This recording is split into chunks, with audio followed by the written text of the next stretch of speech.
والذین آمنوا وهاجروا وجاهدوا في سبيل الله والذین آووا ونصروا اولئک هم المؤمنون حقا. کہ حقیقی مومن کون ہے؟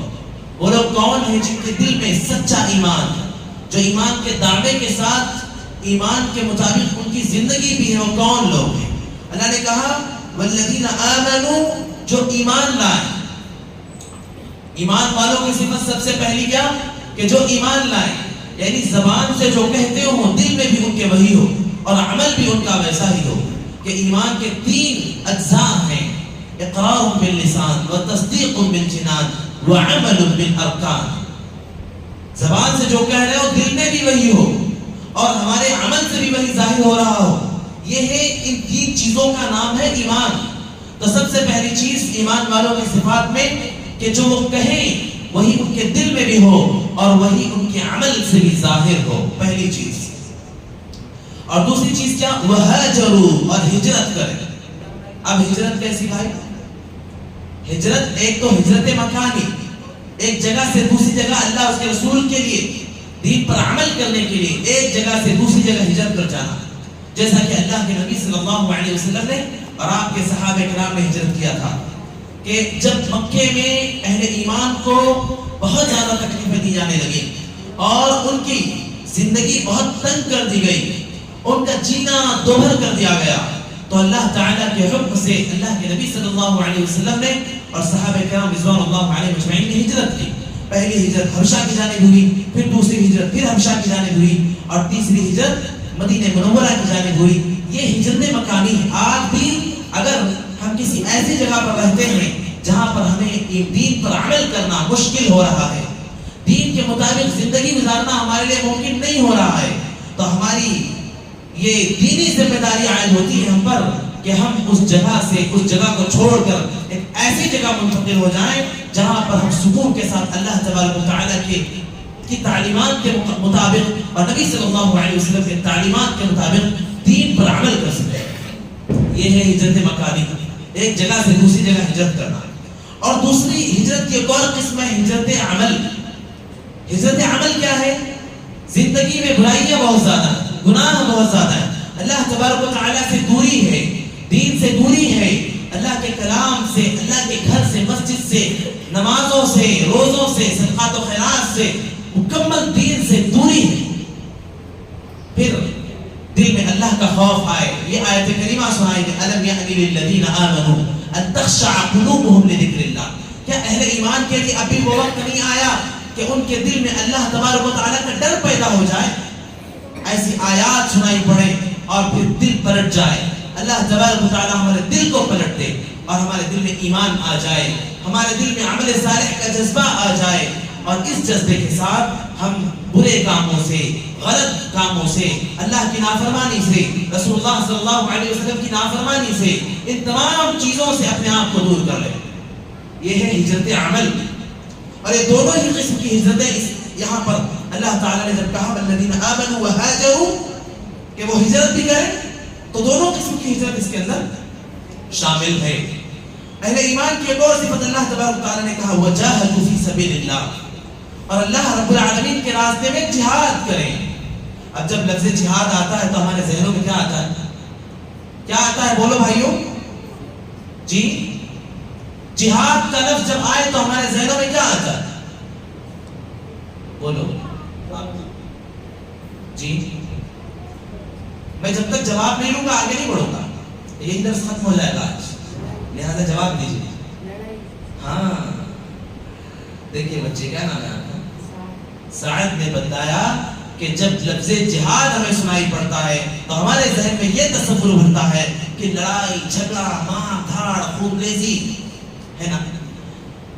معاملہ اصل یہ ہے کہ جہاد صرف اسی چیز کا نام نہیں، صرف یہی نہیں ہے جہاد، بلکہ اللہ کے نبی صلی اللہ علیہ وسلم نے اس یعنی اپنی زندگی میں جس جہاد کا حکم دیا تھا سب سے پہلے وہ جہاد تو یہ نہیں تھا. مکی زندگی میں کون سا جہاد تھا؟ یہ جہاد تو نہیں تھا کہ کفار سے لڑائی جھگڑا کرنا، انہیں ان سے قتل و قتال کرنا. وہ اس وقت وہ جہاد نہیں تھا. پھر کون سا جہاد تھا؟ اپنے نفس سے جہاد. اس کی مثال کیا ہے؟ سخت سردی کا موسم، بہت ٹھنڈک ہو رہی ہے، ایسے میں فجر کی اذان کان میں پڑتی ہے، اذان کی آواز کان میں پڑی، نیند کھل گئی، لیکن اس سخت سردی میں گرم بستر سے اٹھنا اور پھر ٹھنڈے پانی سے جا کے وضو کرنا اور پھر ٹھنڈک کے موسم میں گھر سے مسجد کی طرف جانا، پھر مسجد سے گھر واپس آنا، یہ بہت بڑی قربانی والی بات ہے۔ اب جہاد کیا ہے؟ ایسے بھی جہاد کیا ہے بھائی؟ کیا نیند سے اور اس ٹھنڈے موسم سے اور اس گرم بستر سے لڑائی کرنا ہے، مار کھٹائی کرنا ہے، خون ریزی کرنا ہے؟ نہیں، اپنے نفس سے جہاد کرنا ہے، اپنے نفس کو وہاں ہرانا ہے، اور دل سے ہمارے جو خیالات پیدا ہو رہے ہیں کہ نہیں ٹھنڈک بہت زیادہ ہے، نہیں ماحول اچھا نہیں ہے، نہیں نیند اچھی لگی بھی، آرام سے سو جاؤ، یہ سارے خیالات، ان سارے خیالات کو ایک طرف کر کے بندہ اللہ تبارک و تعالیٰ کی اطاعت گزاری کرتے ہوئے، اللہ تبارک و تعالیٰ کے پیغام پر عمل کرتے ہوئے، ساری چیزوں کو چھوڑ چھاڑ کے ہر قسم کی مشکل برداشت کرتے ہوئے آئے جماعت کے ساتھ، اول وقت میں سب سے پہلے سنت پڑھے، ذکر و اذکار کرے، جماعت کے ساتھ نماز ادا کرے، یہ ہے نفس سے جہاد۔ آئی بات سمجھ میں؟ اسی طرح اللہ تبارک و تعالیٰ نے کہا اہل ایمان کی صفت بیان کرتے ہوئے، حقیقی اہل ایمان کا ذکر کرتے ہوئے، والذین آووا ونصروا اولئک هم المؤمنون حقا، جو لوگ پناہ دیں اور مدد کریں، کس کی؟ اہل ایمان کی، دعوت حق کا پیغام لے کر آگے بڑھنے والوں کی۔ آج صورتحال کیا ہے معلوم؟ کئی جگہ پر پروگرام رکھے جاتے ہیں، خطیب کو بلایا جاتا ہے، بیچارے خطیب صاحب دور دراز سے سفر طے کر کے پہنچ رہے ہیں، پھر وہاں پر انہوں نے کوئی ایسی بات، حق بات کہہ دی کہ لوگوں کو لگا کہ یہ تو علاج کے نام پر ہمارا آپریشن ہو رہا ہے۔ آپریشن ہوتا ہے نا جسم کو کاٹا پیٹا جاتا ہے، تو انہیں لگتا ہے کہ یہ تو جو گفتگو ہو رہی ہے تو علاج کے نام پر، ہماری اصلاح کے نام پر ہمارا آپریشن ہو رہا ہے۔ پھر لوگ اس ڈوز کو برداشت نہیں کر پاتے اور اس خطیب اور اس داعی حق کے خلاف کھڑے ہوتے ہیں۔ تو ایسے میں حقیقی مومن وہ ہیں، اہل ایمان، سچے اہل ایمان وہ ہیں جو ایسے میں داعی حق کو سپورٹ کریں، داعی حق کا سہارا بنے، انہیں پناہ دیں، انہیں سہارا دیں، ان کی حفاظت کی ذمہ داری اٹھائیں۔ اللہ کے نبی صلی اللہ علیہ وسلم کی زندگی میں بھی خود آپ کے خلاف بہت سے یعنی کفار تو آپ پر ظلم اور آپ پر ظلم و بربریت کے در پہ تھے، آپ کو تو وہ چاہتے تھے کہ نعوذ باللہ حرف غلط کی طرح اس دنیا سے مٹا دے، ختم کر دے، لیکن اللہ تعالیٰ نے حفاظت کی تھی۔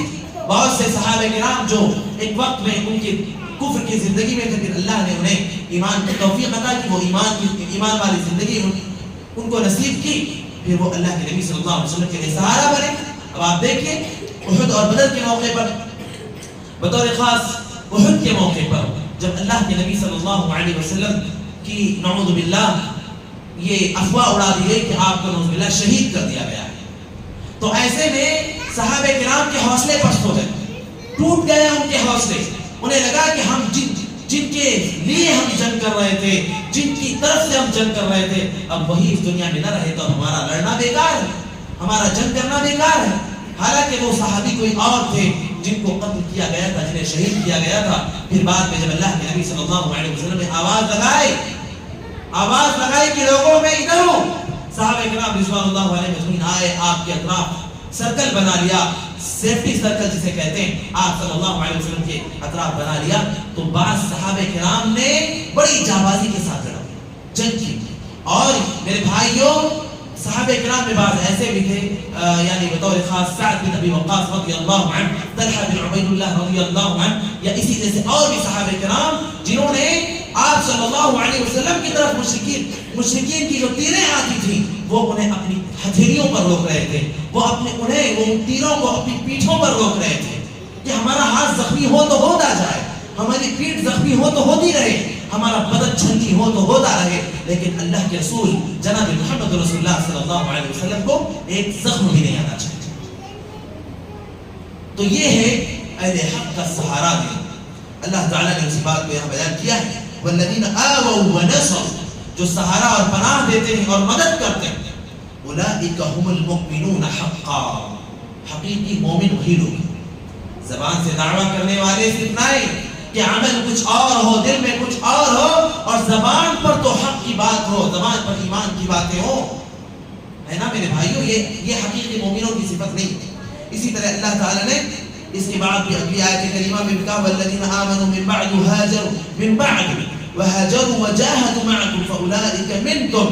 یہ تینوں صفات جن کے اندر پائی جائیں وہ اصل تمہارے تم میں سے. تم میں سے مطلب یہ کس سے کہا جا رہا ہے؟ یہ اللہ کے نبی صلی اللہ علیہ وسلم سے کہا جا رہا ہے. تم میں سے مطلب تمہاری جماعت میں سے, حق والوں میں سے, حق والوں میں سے, حقیقی مومنوں میں سے ہیں, ان لوگوں میں سے جن کے بارے میں اللہ نے جن کے ایمان کو معیار قرار دیا, جن کے ایمان کو اللہ تبارک و تعالی نے مثال قرار دیا ہے کہ ان جیسا ایمان جن کا ہوگا ہدایت ان کی جھولی میں ہوگی, اور ان جیسا ایمان جن کے پاس نہیں رہا ہدایت ان سے بہت دور ہے. فَإِنْ آمَنُوا بِمِثْلِ مَا آمَنْتُمْ بِهِ فَقَدِ اهْتَدَوْا وَإِنْ تَوَلَّوْا فَإِنَّمَا هُمْ فِي شِقَاقٍ. اللہ نے کہا کہ یہ تین صفات جن کے اندر پائی گئیں وہ تم میں سے ہیں, یعنی صحابہ میں سے ہیں, یعنی وہ حقیقی اہل ایمان میں سے. تو یہ حقیقی اہل ایمان کی صفات اللہ تبارک و تعالی نے یہاں پر بیان کی ہے. اس کے بعد اسی سورۃ التوبہ کی آیت نمبر 19 میں اللہ تبارک و تعالی نے اجعلتم سقایۃ الحاج وعمارۃ المسجد الحرام كمن آمن بالله واليوم الآخر وجاهد في سبيل الله لا يستوون عند الله والله لا يهدي القوم الظالمين. کفار مشرکین جو تھے نا, کفار مکہ جو تھے نا, مشرکین مکہ, یہ دو عمل ان کے پاس بہت زیادہ پائے جا رہے تھے. اور ذرا آپ خود سوچئے کہ سقایۃ الحاج اور عمارۃ المسجد الحرام, حاجیوں کو پانی پلانا اور مسجد حرام کو آباد کرنا, کیا اس سے بڑی بھی کوئی نیکی ہو سکتی ہے دنیا کے اندر؟ بولو بھائیوں, ہو سکتی ہے. مشرکین مکہ کے پاس یہ دونوں نیکیاں پائی جاتی ہیں, اور ان دونوں نیکیوں کی وجہ سے مشرکین مکہ اپنے آپ کو بہت نیک سمجھتے تھے, بہت دیندار, بڑا اللہ والا سمجھتے تھے, اور انہیں ان دونوں نیکیوں کی بنیاد پر انہیں اپنے آپ پر بڑا فخر تھا.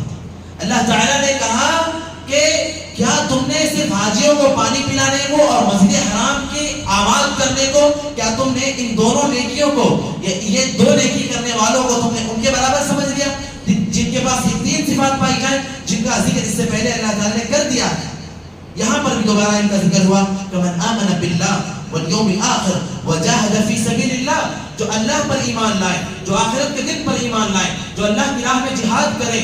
یہ چیزیں جن کے اندر پائی جائیں, کیا ان کو تم نے ان لوگوں کے برابر بنا دیا جن کے پاس صرف یہ دو نیکیاں ہیں کہ وہ حاجیوں کو پانی پلاتے اور مسجد حرام کو آباد کرتے؟ مطلب کیا ہوا؟ یعنی ایمان جیسی دولت سے وہ محروم تھے. اللہ تبارک و تعالیٰ کی رضا کی نیت جیسی دولت سے وہ محروم تھے. یہ آیت کریمہ بتلاتی ہے کہ ہمارا عمل کتنا ہی اچھا کیا, ہماری نمازیں, ہمارے روزے, ہمارے صدقات, ہمارے خیرات, ہمارے حج, ہمارے عمرے, ہماری نیکیاں کتنی ہی اعلیٰ اور معیاری کیوں نہ ہو, کتاب اللہ اور سنت رسول کی تعلیمات کے مطابق کیوں نہ ہو, لیکن یہ دو چیزیں جب تک ہمارے عمل میں نہیں پائی جائیں گی تب تک ہمارا عمل اللہ تبارک و تعالیٰ کی بارگاہ میں قابل قبول نہیں ہوگا. وہ کون سی دو چیزیں ہیں؟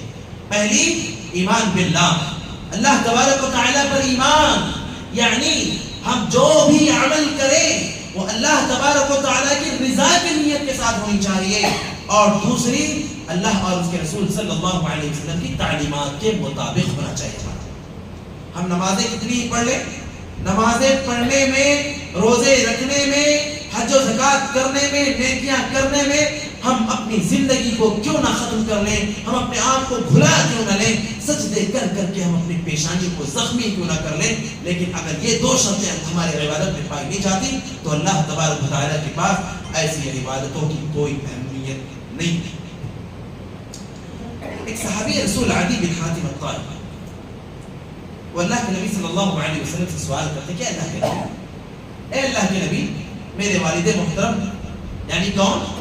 حاتم طائی, میرے والد محترم بڑے نیک آدمی تھے, بڑے اچھے دل والے تھے, بہت اللہ کی راہ میں بہت خرچ کرنے والے تھے, غریبوں کی مدد کرتے تھے, مسکینوں, بیواؤں, یتیموں اور فقیروں کا سہارا بنتے تھے, بہت اچھے کام کرتے تھے, بڑی نیکیاں تھیں ان کے اندر. کیا اللہ تعالیٰ ان کو جنت میں داخل کرے گا؟ تو اللہ کے نبی صلی اللہ علیہ وسلم نے کہا کہ نیکیاں تھیں ان کے اندر, ٹھیک ہے, لیکن انہوں نے کبھی زندگی میں ایک تو یہ نہیں کہا کہ اللہ میرے گناہوں کو معاف کر دے, اور دوسری بات کہ ان کے اندر توحید جیسی شرط نہیں تھی, یعنی شرک تھا ان کے پاس, ایمان نہیں تھا ان کے پاس. وہ انہوں نے جو بھی عمل کیا وہ دنیاوی طور پر اچھے کام کیے، لیکن ان کے ان اعمال کے پیچھے اللہ رب العالمین کو راضی کرنے کا مقصد نہیں تھا. اس لیے اللہ کے نبی صلی اللہ علیہ وسلم نے کہا کہ تمہارے والد محترم جہنم میں داخل ہیں. تو کیا مسئلہ تھا وہاں پر؟ کیوں ان کی نیکیاں اتنی ساری تھی، اس کے باوجود کیوں جہنمی؟ کیونکہ ان کی ان نیکیوں کے پیچھے اللہ رب العالمین کی رضا مقصود ہے. اس لیے آئی بات سمجھ میں بھائیوں؟ تو ایک تو اللہ رب العالمین کی رضا، اور دوسرا اللہ کے نبی صلی اللہ علیہ وسلم کا بتلایا ہوا طریقہ. یہ دونوں شرطیں اگر مفقود ہوئی تو پھر ہمارے عمل کا کوئی فائدہ نہیں. اور وہی آیت کریمہ یہاں فٹ ہوگی کہ اللہ تعالیٰ کہتے ہیں قُلْ هَلْ نُنَبِّئُكُم بِالْأَخْسَرِينَ أَعْمَالًا الَّذِينَ ضَلَّ سَعْيُهُمْ فِي الْحَيَاةِ الدُّنْيَا وَهُمْ يَحْسَبُونَ أَنَّهُمْ يُحْسِنُونَ صُنْعًا. دنیا میں سوچتے رہے کہ ہم تو بڑے اچھے کام کر رہے ہیں، ہمارے کام تو، ہمارے اعمال تو، ہماری نیکیاں تو اللہ کے پاس قابل قبول ہوں گی، لیکن ان اعمال کے پیچھے نیت خالص نہ رہی اور تعلیمات کتاب اللہ اور سنت رسول کے مطابق نہ رہی، لہذا ان اعمال کو اللہ تعالیٰ برباد کر دیں گے. اور ایسے لوگ سب سے زیادہ نقصان اور گھاٹے والے ہوں گے. ایسے لوگوں کے بارے میں اللہ نے یہ بھی کہا ہے کہ وجوہ یومئذ خاشعہ عاملۃ ناصبہ تصلی نارا حامیہ. کچھ چہرے اس دن گھبرائے ہوئے ہوں گے، اور گھبرائے ہوئے ہوں گے، عمل کر کر کے تھکے ہوں گے، اور عمل کرنے کے باوجود، نیکیاں کرنے کے باوجود اللہ تبارک تعالیٰ کے حکم سے انہیں جہنم میں داخل کر دیا جائے گا. تو یہ دو شرطیں بڑی اہم ہیں. اسی طرح اللہ تبارک تعالیٰ نے سورۃ التوبہ کی آیت نمبر 23 میں اللہ تعالیٰ نے کہا، اللہ تعالیٰ نے کہا یا ایھا الذین آمنوا لا تتخذوا آباءکم واخوانکم واولیاء ان استحبوا الکفر علی الایمان ومن یتولهم منکم فاولئک هم الظالمون. ہم میں سے کتنے ایسے لوگ ہوں گے کہ الحمدللہ اللہ نے ہمیں توحید کی نعمت سے نوازا، توحید کی توفیق دی، اور انہوں نے توحید کے پیغام کو اپنی زندگی کا حصہ بنایا، لیکن والدین شرک اور بت پرستی میں ہیں، بازار پرستی میں ہیں، پیر پرستی، ان سب چیزوں میں پڑے ہوئے. اللہ تعالیٰ نے کہا کہ تم اپنے والدین، اپنے آباء کو، باپ دادوں کو، اپنے بھائیوں کو اولیاء نہ بناؤ، اپنا دوست نہ بناؤ، انہیں اپنا محبوب نہ بناؤ، ان سے محبت نہ کرو. ان استحب الکفر علی الایمان، اگر وہ ایمان کے مقابلے میں کفر سے محبت کرتے ہو. کتنی بڑی بات ہے، کتنی بڑی بات ہے. ایک باپ سے کہا جا رہا ہے کہ تمہارے باپ چونکہ مشرک ہے اس لیے تم اپنے باپ سے بھی محبت نہ رکھو. ایک بھائی سے کہا جا رہا ہے کہ تمہارا بھائی شرک میں پڑا ہوا ہے اس لیے تم اپنے بھائی سے محبت نہ رکھو. میرے بھائی اور دوستو، صحابہ کرام رضوان اللہ علیہم اجمعین اسی پیغام کے چلتی پھرتی تصویر تھی. چنانچہ اللہ تبارک و تعالیٰ نے بڑی تفصیل سے ذکر کیا، لا تجد قوما یؤمنون باللہ والیوم الآخر یوادون من حاد اللہ ورسولہ ولو كانوا آباءهم او ابناءهم او اخوانهم او عشیرتهم. خواہ ان کے باپ ہوں، آباءهم ان کے باپ ہوں، او ابناءهم ان کی اولادیں ہوں، او اخوانهم ان کے بھائی ہوں، او عشیرتهم یا ان کے خاندان والے ہوں. اولئک کتب فی قلوبہم الایمان. اللہ کہتے ہیں کہ آپ ایمان والوں کو ایسا نہیں پاؤ گے کہ وہ اللہ کے مقابلے میں، توحید کے مقابلے میں، اللہ کی محبت کے مقابلے میں اپنے والدین، اپنے بھائیوں، اپنے بیٹوں اور اپنے رشتہ داروں سے محبت کرتے ہیں. لا تجد قوما یؤمنون باللہ والیوم الآخر یوادون من حاد اللہ ورسولہ. اللہ اور اس کے رسول کی مخالفت کرنے والے، کتاب اللہ اور سنت رسول کی مخالفت کرنے والے، شرک اور بت پرستی میں پڑے رہنے والے، بازار پرستی میں پڑے رہنے والے، بدعت انجام دینے والے، شرک اور خرافات انجام دینے والے، خواہ ان کے والدین ہوں، خواہ ان کے بھائی ہوں، خواہ ان کی اولادیں ہوں، خواہ ان کے اپنے رشتہ دار ہوں، سب ایک طرف. نہیں چاہیے ایسوں کی محبت، نہیں چاہیے ایسوں سے تعلق. اللہ کے نبی صلی اللہ علیہ وسلم جب جنگوں میں شریک ہوئے تو آپ کے ساتھ جو صحابہ کرام رضوان اللہ علیہم اجمعین تھے، ان میں سے بعض صحابہ نے کہا کہ اللہ کے رسول فلاں میرے بھائی ہیں، فلاں میرا بھائی ہے، میں چاہتا ہوں کہ میں اپنے بھائی کو خود اپنے ہاتھ سے قتل کروں. فلاں میرے والد ہیں، وہ اللہ، اس کے رسول اور اہل ایمان کے مقابلے میں جنگ کے لیے آئے ہیں. اے اللہ کے رسول میں چاہتا ہوں کہ میں اپنے والد کی گردن اپنے ہاتھوں سے لے دوں. اتنی بڑی بات ہے نا بھائی. اللہ تعالیٰ نے یہی بات کہی قرآن مجید میں کہ وہ تمہارے والدین کیوں نہ ہو، تمہارے بھائی کیوں نہ ہو، اگر وہ کفر کے، ایمان کے مقابلے میں کفر سے محبت کرتے ہو، توحید کے مقابلے میں شرک سے محبت کرتے ہو، تو تم انہیں اپنا دوست نہ بناؤ، تم انہیں اپنا محبوب نہ بناؤ، تم انہیں اپنا نہ بناؤ. وہ تمہارے اپنے نہیں ہو سکتے، وہ تمہارے غیر ہیں. اسی لیے حضرت